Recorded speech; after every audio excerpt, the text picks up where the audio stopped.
Why entrust the health of the world to Kennedy?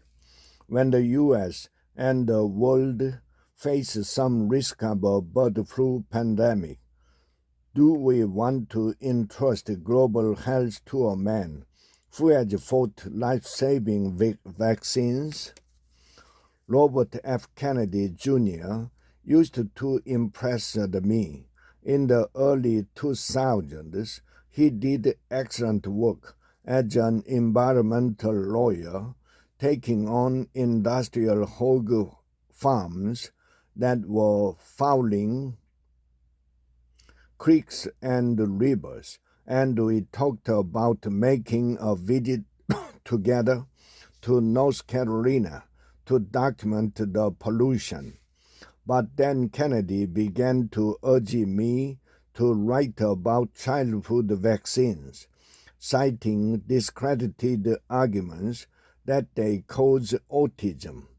I had read the vaccine research and considered his views uninformed, conspiratorial, and dangerous, and his dogmatism soured me on his judgment in general. I decided it would be inappropriate to quote someone with such a mindset, and if a person isn't qualified to be quoted in a column, he probably isn't the best choice to run America's health programs. That's particularly true because one of the biggest potential threats to this country, albeit the one difficult to gauge, is an avian flu pandemic, for bird flu is mutating and spreading to cows and other mammals. Is there a pandemic? Then vaccine will be essential.